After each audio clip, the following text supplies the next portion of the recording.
वालेकुम नाजरीन, मैं हूं तोता बोयर और आप देख रहे हैं एक्सक्लूसिव विद तोता बोयर। नाजरीन, आज के हमारे इंटरव्यू के मेहमान हैं सनाउल्ला बलोच, बीएनपी मैंगल के सीनियर रहनुमा और साबिक सेनेटर। अस्सलाम वालेकुम सर। वालेकुम सलाम जी। बहुत शुक्रिया सर आपके वक्त का। सर, सबसे पहले सवाल ये है कि सालाना बलूचिस्तान हुकूमत 80 अरब रुपए सिक्योरिटी पे खर्च करती है, फिर भी अख्तर मैंगल साहब और महमूद खान चकजी साहब जैसे बड़े लीडर्स पे हमला होता है, तो बाकी बलूचिस्तान के बाकी आवाम का क्या हाल होता होगा, और आप क्या समझते हैं सिक्योरिटी फेलियर के पीछे के जिम्मेदार कौन है? दोदा साहब, शुक्रिया आपका। पहले बात तो ये है कि बलूचिस्तान की हुकूमत इस वक्त तकरीबन 90 अरब रुपए से ज़्यादा जो है सालाना वो लॉ एंड ऑर्डर पर जो है उसका बजट है। यानी बलूचिस्तान के किसी भी शोबे का, चाहे वो तालीम हो, सेहत हो, रोज़गार हो, फलाह बहबूद हो, उन सब से ज़्यादा बड़ा बजट जो है वो अमन व अमान पर जो है मुख्तसर है। मतलब कोई इकनॉमिक एक्टिविटीज़ पे, इंडस्ट्रियलाइजेशन के लिए, ह्यूमन रिसोर्स डेवलपमेंट के लिए, लाइव स्टॉक के लिए, फिशरीज के लिए, एग्रीकल्चर के लिए, जो लाइफ लाइन होती हैं किसी सोशियो इकोनॉमिक सोसाइटी की स्टेबिलिटी के लिए, इस्तेकाम के लिए, उसके हवाले से इतने पैसे नहीं देती। ये तो सिर्फ 90 से 100 अरब रुपए ये सूबाई बजट है। इसके अलावा जो फेडरल गवर्नमेंट के जो लॉ इन्फोर्समेंट एजेंसीज हैं, जिनमें फ्रंटियर कोर है, आपका कोस्ट गार्ड है, मैरीटाइम सिक्योरिटी एजेंसीज हैं, आर्म फोर्सेस हैं, अगर उन सब के बजट जो यहाँ बलूचिस्तान में इन्वेस्ट होते हैं वो तकरीबन 350-400 अरब रुपए के तकरीबन तखमीना बनता है। यानी पर कैपिटा स्पेंडिंग्स, फी कस जो अखराजात हैं बलूचिस्तान में अमन व अमान पर, वो बहुत ही ज़्यादा हैं। और अगर ये अखराजात पाकिस्तान के अंदर कोई सियासी संजीदा हुकूमतें होती, ये शुरू से ही, आज नहीं बल्कि शुरू से ही, जब बलूचिस्तान में मसाइल कम थे या वो आहिस्ता से बढ़ते जा रहे थे, अगर इनको तफसील से देखा जाता, ये ह्यूमन रिसोर्स डेवलपमेंट में, इंडस्ट्रियलाइजेशन में, इकोनॉमिक एक्टिविटीज़ जनरेट करने में, रोज़गार के ज़राए पैदा करने में खर्च होते, तो बलूचिस्तान में आज आपको लॉ एंड ऑर्डर के लिए इतनी बड़ी रकम मुख्तस नहीं करनी पड़ती। दूसरी बात यह है कि इतने बड़े बजट के बाद, इतनी बड़ी सिक्योरिटी प्रेजेंस के बाद, इतना बड़ा इंटेलिजेंस नेटवर्क होने के बावजूद सिर्फ क्यों बलूचिस्तान में ही धमाके होते हैं, जलसे जुलूसों पे, सियासी कारकुनों की कत्ल आम, चाहे वो बलूचिस्तान नेशनल पार्टी के हों, BYC के हों, इंसानी हकूक़ के हों, जमीयत उलमा इस्लाम के। सीरीज़ में काफ़ी, ये मेरे ख्याल में किसी ने फॉलो नहीं किया, 6-7-8 महीने साल में 10 से 15 हाई प्रोफाइल लीडर उनके मारे जा चुके हैं। इसकी बुनियादी वजह यह है कि इंटेंशन, नीयत जो है वो बलूचिस्तान में सियासी इस्तेकाम का नहीं है। अगर नीयत बलूचिस्तान में सियासी इस्तेकाम लाने का होता, अमन व अमान को बरकरार लाने का होता, तो बलूचिस्तान के लिए कोई इतना मुश्किल फार्मूला नहीं है। जब नीयत ही यही हो कि बलूचिस्तान के अंदर बज़ोर ताकत जो है मामलात को डील करना है, या बज़ोर जो है वो क्या कहते हैं कि दांदली बलूचिस्तान के लोगों के दिल और दिमाग पर कब्जा करना है, तो फिर ऐसी पॉलिसियां दुनिया में कहीं पर भी, ये बलूचिस्तान वाहिद एक खित्ता नहीं है या सूबा नहीं है या एक तनाज़ा नहीं है, बलो पाकिस्तान, पूरी दुनिया में बहुत से तनाज़ात ऐसे हुए हैं जहां पर वो क्या कहते हैं कि राइट इंटरवेंशन, दुरुस्त इकदामात, दुरुस्त जो हैं वहां पर पॉलिसियां बनाई गई हैं जिसकी वजह से इस्तेकाम आया। तो बलूचिस्तान के हवाले से नीयत इस्तेकाम का, सियासी इस्तेकाम का, तरक्की का, खुशहाली का, अवाम को मुंसलिक करने का जो वो नहीं है। इसी वजह से सरदार अख्तर मेंगल, महमूद खान चकजी साहब, नेशनल पार्टी के कायदीन, ये सब थे। हम सब उस जलसे में मौजूद थे। उस वक्त जब हम गेट से निकले थे, ये धमाका हुआ, हम सब उसमें मौजूद थे। अगर खुदा न खास्ता ये इंसिडेंट हो जाता, तो ये बलूचिस्तान के अंदर आने वाले 30-40 साल तक बहुत बड़ी अदम इस्तेकाम का भी बाइस बनता। और शायद मेरे ख्याल में जो मुबस्सरीन है, तज्जिया निगार है, उन चीज़ों को समझते हैं कि ये शायद मेरे ख्याल में फिर पाकिस्तान के, इस्लामाबाद के बस में ही नहीं होता मामलात को कंट्रोल करना।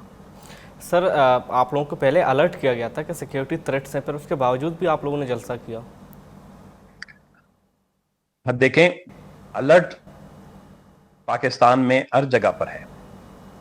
पाकिस्तान में सियासी जलसे जुलूस पर तकरीबन कदगने और पाबंदियां हर जगह पर हैं। बलूचिस्तान में जो पॉलिटिकल रैलीज होती हैं, पॉलिटिकल प्रोसेशंस होते हैं, जलसे होते हैं, जुलूस होते हैं, सेमिनार्स होते हैं, उनको कभी भी थ्रेट नहीं हुआ, क्योंकि बलूचिस्तान के अंदर जो सारी स्ट्रगल है उसका कंटेक्स्ट ही पॉलिटिकल है। तो पॉलिटिकल एक्टिविस्ट को कभी भी नॉन स्टेक एक्टर्स की तरफ से कोई खतरा नहीं हुआ है। गो कि मैं खुद तशद्दुद के सबसे ज्यादा मुखालफिन में से हूँ, और मैंने हमेशा पुरअमन اور جمہوری، سیاسی، علمی اور متعدد بنیاد پر بلوچستان اور پاکستان یعنی دنیا میں کہیں بھی وفاق ہو ان کے مسائل کو حل کرنے کی بات کی ہے۔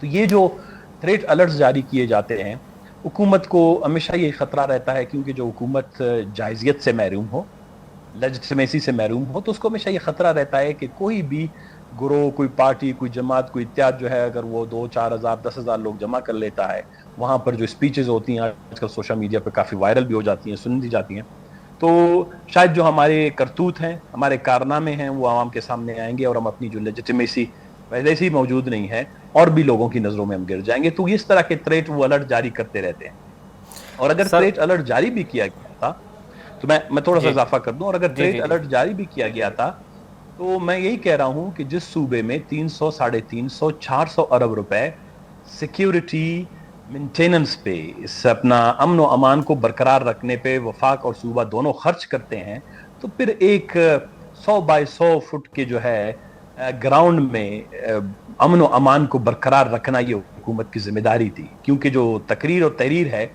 وہ آئین کے پہلے چیپٹر میں، بنیادی اس کا جو باب ہے جس کو ہم کہتے ہیں، اس میں شامل ہیں۔ باقی باب ابواب آئین میں بہت بعد میں آتے ہیں، اسی لیے ان کو آئین میں سب سے پہلے مقدم رکھا گیا ہے کہ جمہوریت، وفاقیت، کثیر القومی ریاستیں وہ تحریر، تقریر اور اظہار رائے پر یا آزادی پر جو ہے یقین رکھتے ہیں۔ تو جب اس چیز پہ قدغن ہے تو پھر پورے آئین کو معطل کر دیں، پاکستان میں ماشاء اللہ ڈکلیئر کرتے ہیں، پھر ہم جلد سے بھی شاید نہ کر پاتے۔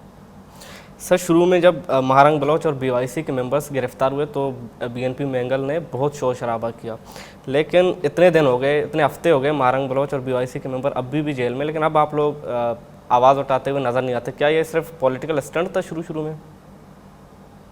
میرے خیال میں آپ نے جو ابھی ہمارے جلسے کا ذکر کیا وہ خود آپ کے سوال کی نفی کرتا ہے کہ مارچ میں ہونے والی گرفتاریاں، مارچ، اپریل اور مئی تک ہمارا دھرنا، پورے بلوچستان میں ہمارے جلسے جلوس، اس کے کنٹینیویشن میں سیمینارز، پھر اس کے بعد عدالتوں میں اس کاروائی کو ڈیفینڈ کرنا، میڈیا پہ ایک سیاسی جماعت جو ہے مسلسل مارچ سے لے کر ابھی تک، اور مارچ اور ابھی اگست سپتمبر تک کے درمیان 5 سے 6 مہینے ہوئے ہیں، اس میں 2 خودکش حملاوروں کا سامنا کرنا، اس سے زیادہ جدوجہد، اس سے زیادہ ان کے لیے سپورٹ کیا ہو سکتی ہے؟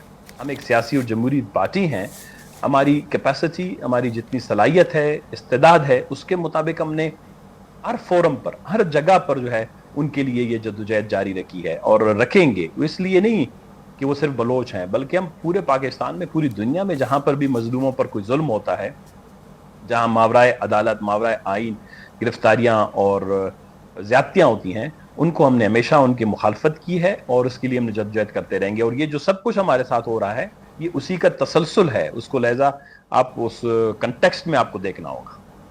سر آپ آئین اور قانون کی بات کر رہے ہیں، جمہوریت کی بات کریں، تو اس طرح آج کل عمران خان صاحب بھی جمہوریت اور آئین کی بات کریں، تو آپ لوگ ان کے ساتھ احتیاط کر کے پورے پاکستان میں کیوں کوئی تحریک نہیں چلاتے؟ ابھی آپ لوگوں نے آل پارٹی کانفرنس بھی کیا، تو اس میں کوئی فیصلہ ہوا کہ تحریک چلائیں گے حکومت کے خلاف یا صوبائی حکومت کے خلاف یا وفاقی حکومت کے خلاف؟ ہم اس وقت اس تحریک کا حصہ ہیں جس کو تحریک تحفظ آئین پاکستان کہا جاتا ہے، جس میں PTI کا بڑا لیڈنگ رول ہے، کلیدی کردار ہے۔ محمود خان اچکزئی صاحب اس وقت اس کے سربراہ ہیں۔ پاکستان میں تقریباً کوئی بڑی جماعتیں، ساری بڑی جماعتیں جو مختلف صوبوں میں اس وقت آپریٹ کر رہی ہیں، ان کا اثر و رسوخ ہے، وہ سب اس کا حصہ ہیں، اور جو بھی پروٹیسٹ ہوئے ہیں اس میں ہم نے ایک ساتھ دیا ہے۔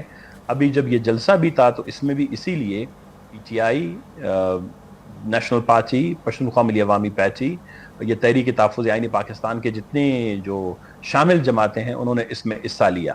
تو یہ ہم اس تحریک کا حصہ ہیں، اور میرے خیال میں پورے پاکستان میں کہیں اور تو ان کو جلسے جلوس کی اتنی زیادہ آزادیاں نہیں ہیں، لیکن بلوچستان میں ہم نے، میرے خیال میں بلوچستان نیشنل پارٹی واحد جماعت ہے، آپ دیکھ لیں مارچ سے لے کر آج تک کوئی 11 سے 12 بڑے بڑے عوامی جلسے جس میں ہزاروں کی تعداد میں لوگوں نے شرکت کی، اور جس کو لاکھوں لوگوں نے جو ہے سوشل میڈیا پہ یا دوسرے طریقے سے ایکسس کیا۔ بلوچستان نیشنل پارٹی کا احتجاج 20 سے 25 دن تک جو ہے وہ لکپاس پہ جو جاری رہا، تاریخی احتجاج تھا۔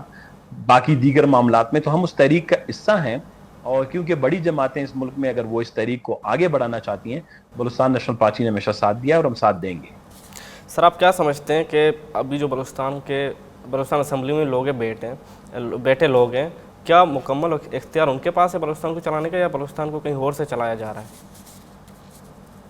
بدकिस्मती यही है कि बलूचिस्तान एक मुनफरिद सूबा है। बलूचिस्तान अपने मसाइल के एतबार से और अपने वसाइल के एतबार से एक मुनफरिद सूबा है। इसको मुलाजिम पेशा अफराद चला भी नहीं सकते। Let's be very clear and honest. You need to have a son of the soils जो जेन्युइन हो, रेस्पेक्टेबल हो, वो जायजियत या लेजिटिमेसी ओन करते हों, इन्हीं लोगों में से मुंतखब हों, इन्हीं लोगों के साथ लड़ झगड़ के प्यार से मोहब्बत से बलूचिस्तान के मामलात को आगे बढ़ा सकते हैं। असम्बलियों में जो इस वक्त हमारे जितने भी अराकीन बिठाए गए हैं, ये अवाम के अंदर देखें, कहीं भी किसी भी माशरे में कोई फैसला, कोई बात, वो जब तक कोई बड़े से सोबर अंदाज में, जायज़ अंदाज में नहीं आता, वो उसको अहमियत नहीं देते।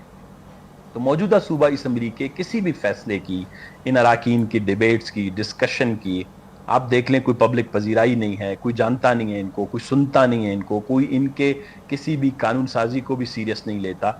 और ये बात मेरे ख्याल में मुक्तदरा को समझनी चाहिए।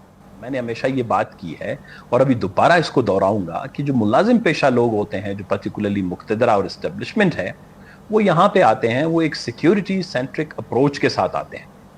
बलूचिस्तान में अमन व अमान के मसले को मद्देनजर देख रख कर वो बलूचिस्तान के सियासी, महाशी, माशरती फैसले करते हैं। जब आप इन सब को गडमड करेंगे, एक ऐसी खिचड़ी बनती है जो किसी को भी समझ नहीं आती कि ये है क्या। तो मैंने हमेशा ये आर्गूमेंट भी किया है कि बलूचिस्तान के सिक्योरिटी इश्यूज को, कंटेक्स्ट को डिफरेंटली हैंडल करें, बलूचिस्तान के पॉलिटिकल इश्यूज को जाहिज लेजिटिमेट पॉलिटिकल लीडरशिप के साथ बैठकर उसको पॉलिटिकल कंटेक्स्ट को समझकर उसको एड्रेस करें। फिर बलूचिस्तान के अंदर जो सोशल अनरेस्ट है, जो समाजी अनरेस्ट जिसको हम कहते हैं, वो असल में हमारे पॉलिटिकल अनरेस्ट में कन्वर्ट हो जाता है, उसको कंप्लीमेंट करता है। वो है बलूचिस्तान के अंदर बेरोजगारी, बलूचिस्तान के अंदर तालीम से महरूमी, बलूचिस्तान के अंदर सहूलियात से महरूमी, बलूचिस्तान के अंदर वफाक के बाकी सूबों के निस्बत जो है गुर्बत का इजाफा, और कई ऐसे सोशल चैलेंजेस हैं जो बलूचिस्तान के अंदर सियासी मामलात को और भी कम्प्लिकेट करते हैं। तो ये चीज़ें, ये वाली इल्म, ये दानिश, ये संजीदगी, ये सोबरिटी, इसके हवाले से वे आउट निकालना, ये मौजूदा असम्बली में बैठे हुए लोगों की बस की बात नहीं है। और क्योंकि वो जो जिन लोगों ने, मुलाजिम पेशा लोगों ने इनको लाए हैं, तो वो शायद एक दूसरे के दिमाग को, एक दूसरे के साथ बात को समझते हैं, क्योंकि वो लो लेवल की एक अंडरस्टैंडिंग होती है सूबे के मामलात पर, लो लेवल की जो है डिसीजन मेकिंग होती है, जो फर्दर कम्प्लिकेट कर रहा है बलूचिस्तान। आप जितने भी गलत पुर्जे, गलत कांचे, गलत जो है तरीके से बलूचिस्तान के इस पॉलिटिकल मसले को या पॉलिटिकल इंजन में इंजीनियरिंग करते जाएंगे, आप फर्दर जो है बलूचिस्तान को स्लो डाउन करेंगे, बल्कि आप बलूचिस्तान को फर्दर जो है तकलीफ और मुश्किलात की जाने बढ़ेंगे। तो दैट्स वाई ये असम्बलियां और भी कारआमद नहीं है, ये असम्बलियां रिफ्लेक्शन है उन माइंडसेट की जो बलूचिस्तान को आर्जी तौर पर साल 2 साल के लिए यहाँ ड्यूटी पर मुख्तसा के आते हैं, उनके एंगल से जो है वो ऑपरेट कर रहे हैं। तो that's why Balochistan issues are getting more complicated. Sir, एक तरफ सरफराज बुगटी साहब आप लोगों को एनएफसी के लिए इनवाइट करने के आए, मिल के इसको करते हैं, इसके फैसले करते हैं, और एक तरफ सोशल मीडिया पे पाबंदी लगाने की बात कर रहे हैं, तो आप इसको कैसे देखते हैं? मेरे ख्याल में कल परसों उनको कोई मौका मिल गया, किसी मेंबर ने कहा कि मेरे खिलाफ कोई सोशल मीडिया कैंपेन चला है, तो लहजा सोशल मीडिया देखें, हम इन्हीं असम्बलियों में रहे, हमने बलूचिस्तान असम्बली में तारीखी रेजोल्यूशंस, करारदाद, डिबेट्स और डिस्कशन लाए, जो मेरे ख्याल में लोगों के अंदर बहुत पॉलिटिकल कॉन्शियसनेस और शऊर के बायस बने, जिसमें CPEC है, NFC है, बलूचिस्तान के रिसोर्सेज हैं, रोजगार है, तालीम है, कैरिकुला है, यू नेम इट। हमने उन तमाम मसाइल पे बलूचिस्तान में तफसील से बात की, ताकि ट्रुथ एंड रिकन्सिलिएशन के प्रोसेस पे तफसीली गुफ्तगू की और रेजोल्यूशंस भी पास किए। तो ये 1.5-2 साल में ये असम्बली कोई सब्सटेंटिव चीज़ ला नहीं सकी, कोई भी ऐसी चीज़ जो बलूचिस्तान के लोगों को के दिल में लगे, उनके दिमाग पे असर करे। इन्होंने 5-6 चीज़ें जो की इस असम्बली ने, PPL का गलत मुआहदा किया, माइंस एंड मिनरल एक्ट है जिसमें बलूचिस्तान के कुदरती वसाइल पे जो इख्तियार कानूनी आइनी तौर पर हमें दिया गया है, उससे दस्तबरदार हुए। इंसदाद दहशतगर्दी का एक ऐसा बिल ले आए जो बजाय के लापता अफराद के और इंसदाद दहशतगर्दी के मसाइल में से जुड़े हुए जो इंसानी हकूक़ के मसाइल हैं उनको हल करे, इसने उनको मजीद कम्प्लिकेट कर दिया, मजीद मुश्किल बना दिया। सरफराज साहब अभी असेंबली में कह रहे थे कि अब जिसको भी लापता किया जाएगा तो उसके फैमिली को ज़रूर इत्तला की जाएगी, तो इसको आप कैसे देखते हैं? मैं इसी पे आ रहा हूँ दूसरी बात ये कि ये 3-4 चीजें जो उन्होंने की, तो उसको जब उनको पता है ये उनकी डेस्परेशन है, ये उनकी मायूसी की इंतहा है कि इंटरनेट बंद करें, सड़कें बंद करें, अखबारात बंद करें। अखबारात में ऑलरेडी हमारे काफी लोगों के आर्टिकल्स, बयानात वगैरह छपने पे पाबंदी हो गया है। इसके अलावा अभी सोशल मीडिया पर भी पाबंदी लगे। ये किसी भी हुकूमत की मायूसी और फ्रस्ट्रेशन की जो है आखिरी इंतहा होती है। और ये तकरीबन वो असेंबली में जब इस पे बात कर रहे थे तो मुझे बड़ी काफी, मैंने जब सुने तो मुझे हंसी आ रही थी, तो मैंने इसीलिए रिस्पॉन्ड नहीं किया। अच्छा हुआ आपने पूछ लिया। रही बात, वो कहते हैं कि इस्ताद दहशतगर्दी बिल के तहत हम फैमिलीज को लापता भी करेंगे और पता भी देंगे। असेंबली के अंदर एक मुंतखब, अगर वो अपने आप को कहते हैं, या सेलेक्टेड वजीर आला, इवन मैं तो कहता हूं कि केयर टेकर चीफ मिनिस्टर को भी ये इखलाकी जवाब नहीं पहुंचता कि वो कहे कि हम पहले लापता करेंगे फिर आपको इतला देंगे। वो तो अगवाकार भी करते हैं। जब वो अगवा करते हैं, जब उसको महफूज ठिकाने पे पहुंचा देते हैं, तो फिर उसके बाद कहते हैं कि आपका बंदा हमारे पास है, इसके एवज आप इतना पैसे दें, इसके एवज हम आपसे ये फायदा मांगना चाहते हैं। एक रियासत जो है वो ये हरकत और ये अमल नहीं करता। तो मेरे ख्याल में वो अपनी बात करते वक्त बड़े जज्बात में होते हैं। सब्सटेंस कुछ भी नहीं है 1.5-2 सालों में। रेटोरिक है, थ्रेट है, वो क्या कहते हैं कि गूंज है। वो चाहते हैं कि इस गूंज के अंदर बलूचिस्तान के हकीकी मसाइल दब जाएं। ऐसे नहीं होता। सियासत, politics is a very calm, cool process. इसमें आपको language, words, everything has to be very carefully crafted. तो वो उन्होंने जो ये बात की है, तो मुझे वैसे लगा कि जैसे वो अगवाकारों से मुतासिर हुए हैं कि बंदा जागे पे पहुंचा के महफूज तरीके से फिर आपको इतला कर देंगे। नहीं, states they don't do this. वो स्टेट के अंदर एक प्रोसेस है, प्रोसीजर है। बलूचिस्तान के अंदर इंसर्जेंसी है, बलूचिस्तान के अंदर क्राइसिस है, बलूचिस्तान के अंदर कॉन्फ्लिक्ट है, बलूचिस्तान के अंदर पॉलिटिकल इंस्टेबिलिटी है, बलूचिस्तान के अंदर वफाकी हुकूमत की जो है मुदाखलत और political engineering. There are countless challenges. Someone needs to debate seriously on these issues. फिर उसके बाद ये लापता अफराद का मसला ऑटोमेटिकली हल हो जाएगा। अनटिल अनलेस, जब तक बलूचिस्तान के सियासी मामलात पे संजीदा गुफ्तगू, संजीदा इनका हल नहीं निकलता, ना तो लापता अफराद का मसले का हल निकलेगा, ना बलूचिस्तान के अंदर ये सियासी तशद्दुद का मामला ये रुकेगा, ना बलूचिस्तान के अंदर ये जो कुदरती वसाइल पे कंट्रोल की बात की जा रही है, ना इस पे वफाकी हुकूमत को या प्रोविंस को फायदा होगा, ना बलूचिस्तान के अंदर जो डेवलपमेंट ऑलरेडी डिक्लाइनिंग उस पे है, पाथ पे है, यानी बलूचिस्तान के अंदर तामीर और तरक्की वो हो नहीं रही है, बल्कि वो पस्ती की तरफ जा रही है। I have all the data and I offer them to have a argument and debate with me. जिस तरह आपने कहा कि हमने एनएफसी अवार्ड पर उन्होंने दावत दी और हमने इनकार कर दिया। देखें, एक बंद कमरे में, ड्राइंग रूम में आप जो बात करते हैं वो फिर सरकार के ऊपर मुनस्सिर है कि उसका मीडिया स्टेटमेंट जारी करे। हम चाहते हैं कि ट्रांसपेरेंसी है। ये 21वीं और 22वीं सदी में हम कदम रखने जा रहे हैं, तो इसमें ये जो जनरेशन हैं, ये नौजवान हैं जो जेन ज़ी जिनको कहते हैं, अभी जो नेपाल शेपाल में एक्टिव हुए, they want to see and they want to hear कि अगर बलूचिस्तान में what is NFC, let's have a proper debate. In last 60-70 years, 70 सालों में क्या हुआ, क्या दिया गया, क्या लिया गया, उसकी क्राइटेरिया क्या है, पॉलिसी क्या है, उसका इंपैक्ट हमारी लाइफ पे, हमारी पॉलिटिकल डेवलपमेंट पे, हमारी पॉलिटिकल स्टेबिलिटी पे, ये सारे तशद्दुद पे, तनाज़े पे क्या पड़ सकता है, क्या पड़ेगा।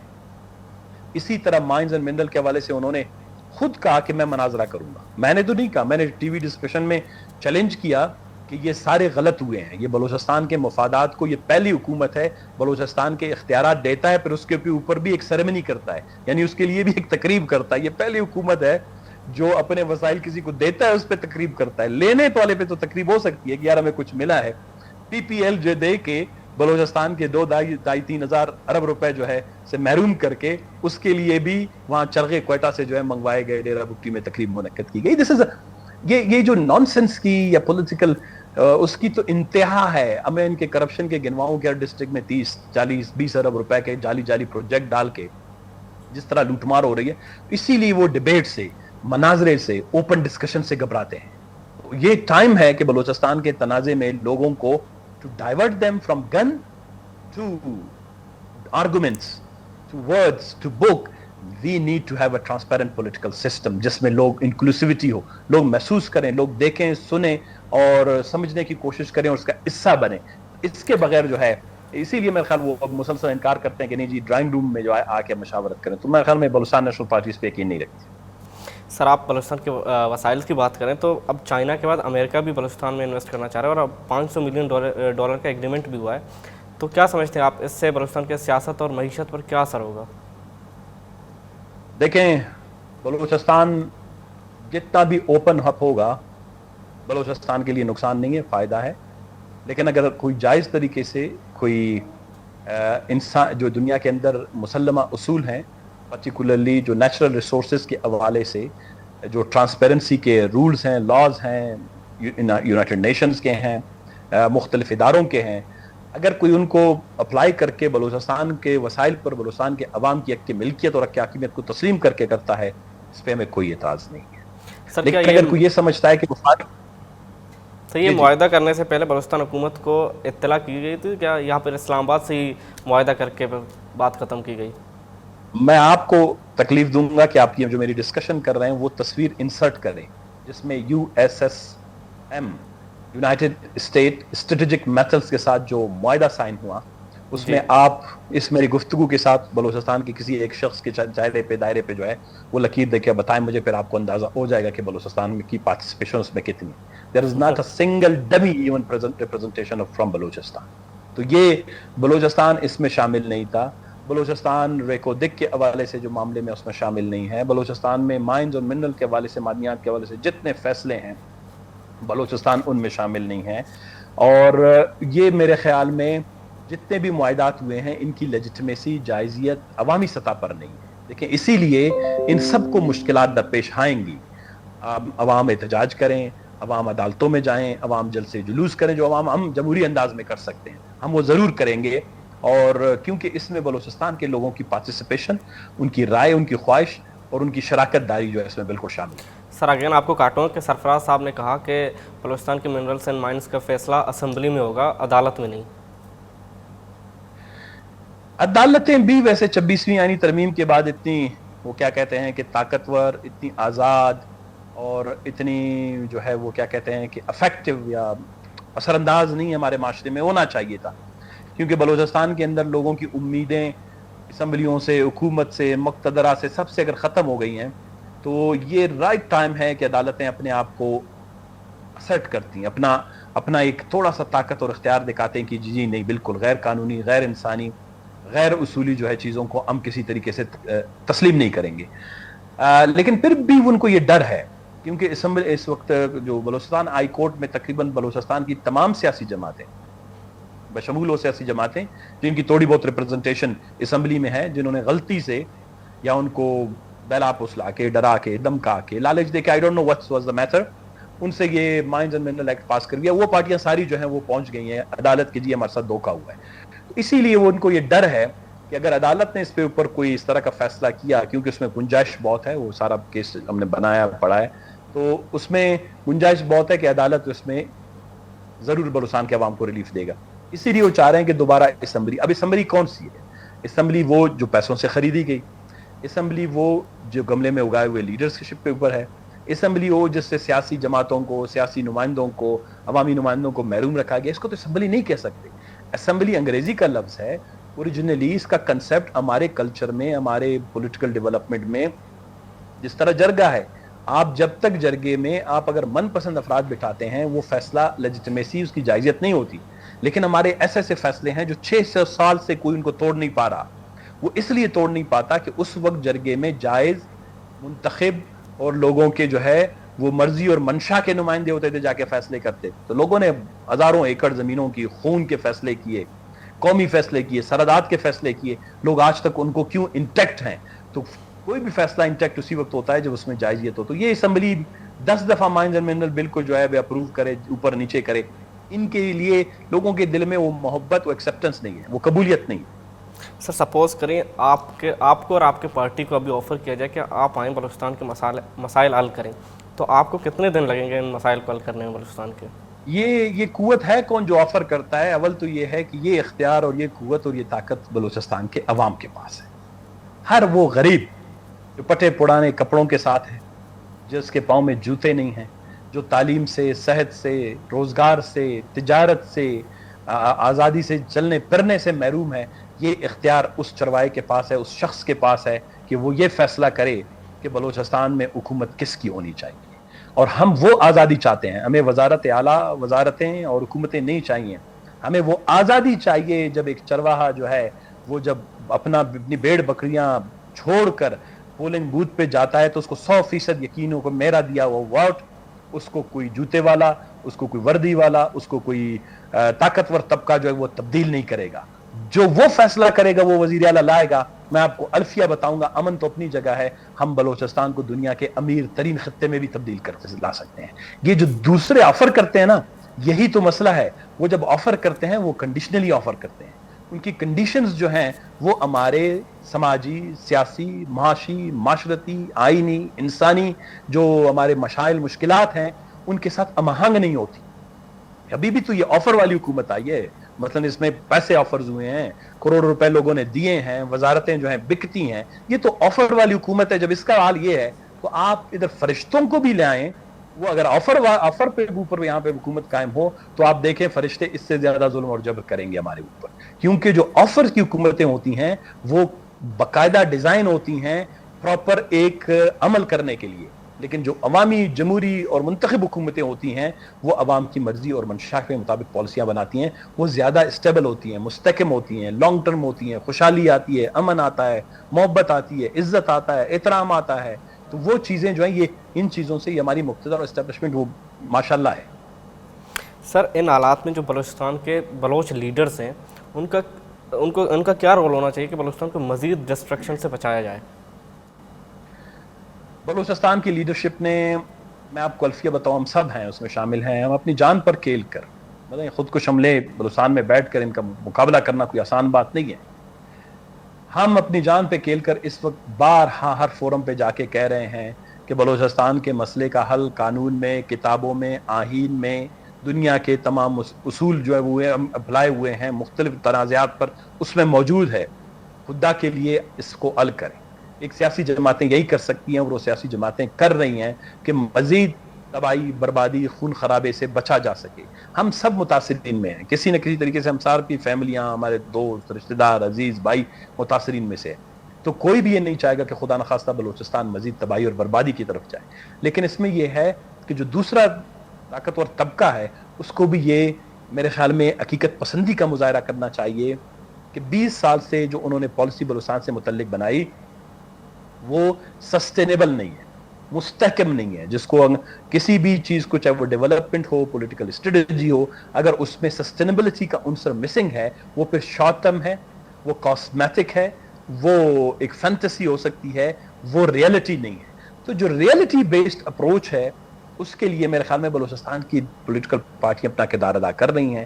گراؤنڈ اگر بہتر بنایا جائے، جو مداخلت ہے بلوچستان کے اندر اس کو کم کیا جائے، وفاق جو ہے کہ ڈھانچے میں بہت بنیادی تبدیلیاں لائے جائیں جس میں براہ راست آنے والے 5 سے 10 سالوں تک اس کا اثر بلوچستان کے یا مشکل اور مسائل سے مشکلات کا شکار علاقوں کے عوام پر پڑنا شروع ہو جائیں، تو پھر میرے خیال میں یہ جو آلریڈی خون خرابہ ہے، تشدد کا جو عنصر ہے جو بڑھ رہا ہے، اس میں کمی آ سکتی ہے. بہت شکریہ سر آپ کے وقت کا. Thank you very much. Thank you very much. ناظرین، آپ سن رہے تھے ثنا بلوچ صاحب کو. آج کے ویڈیو میں اتنا ہی. ملتے ہیں آپ کو ایک اور انٹرویو کے ساتھ.